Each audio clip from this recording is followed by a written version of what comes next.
If I may quote Anthony Edwards, yeah!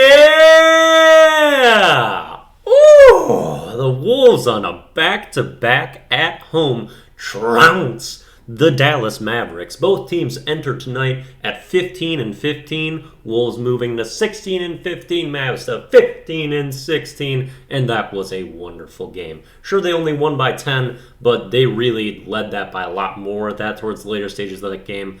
Bertans just went berserk from 3 in the fourth quarter, and so it looked a little bit more respectable. But that was a fabulous game from the Timberwolves, who were missing Karl Anthony Towns, Rudy Gobert, Jordan McLaughlin, Taurean Prince, Kyle Anderson. So many significant players. Does not matter, because the Dallas Mavericks are a team of essentially one significant player. Luka Doncic, playing at an otherworldly level. Who in the league can stop this man this year? No one. Except one man. JaDen McDaniels, who I am now upgrading the D in JaDen to always be a capital, because this man brings the D every night so voraciously, as in between ferocious and vicious. And that's what JaDen McDaniels does.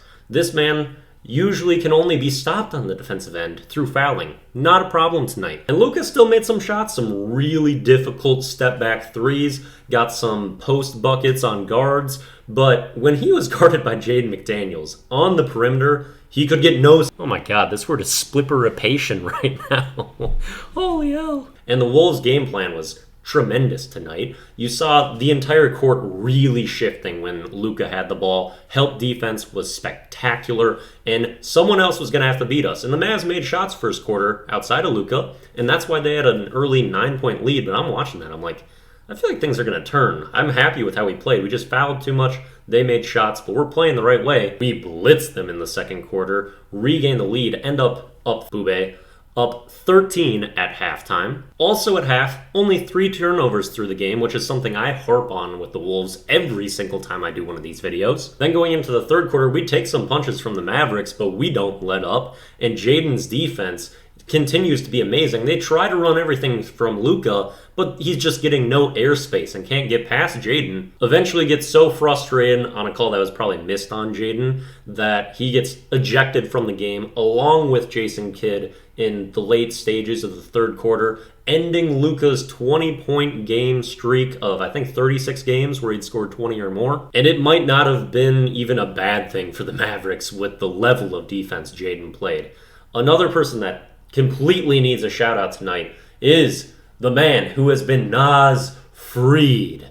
Another 27-point, 13-rebound performance out of Nas. You're basically seeing him in the Karl Anthony Towns of last season role, where you have all this shooting around. You've got an extremely talented, skilled center who can drive very well as shoot. And everything's opened up for him, and he just scores with such ease. I've been making ridiculous statements about Nas Reed for a long time now, and they're coming to fruition now that he's getting the opportunity. He was outstanding yet again tonight, as was someone I've been very critical on, but has had the best 3-game stretch of the season by far in Austin Rivers. He has his 3 highest scoring games of the season these last 3 games. Shooting the ball super well. I hope he continues this. I will issue a formal apology because I was pretty rough against him. Amarant floaters that were just so good tonight too. And I mentioned how many people are out tonight. You're probably thinking, oh, D'Lo and Ant will really have to show up for our 2 remaining stars here.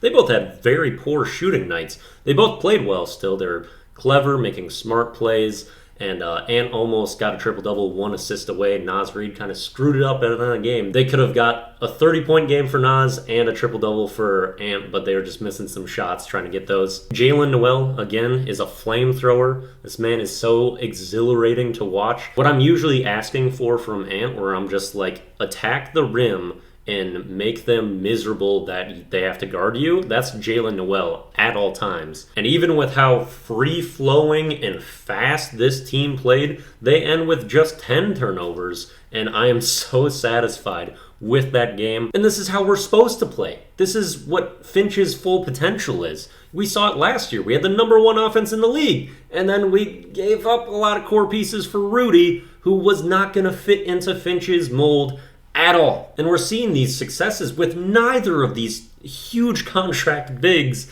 and it's not all that abagooing with the actual personnel that Finch gets to put in that are good fits for him. It's a real quandary that we're in because we have so many fantastic pieces and we are just ascending to the moon. That's where our trajectory was with that team last year. Just need a couple tweaks, and then instead of a tweak, we took a jackhammer to it. And now we've got a lot of just confusing elements to try to fit together here. Because the defense that we ran tonight that was really good also only works when you have extremely agile players across the board. With one big at most who is willing to hustle. We can't have two out there who you can't really rely on their energy either to shift the floor and be willing to just sprint and scramble like nuts to rotate to people. That's what was working tonight, and that's really some of the best defense you can play in the modern NBA. So, just some tough decisions for what our optimal, fully healthy personnel is, but we've got so many great pieces. What a fun night. Let's see what we got next. 2 days from now, we're playing, so I don't know.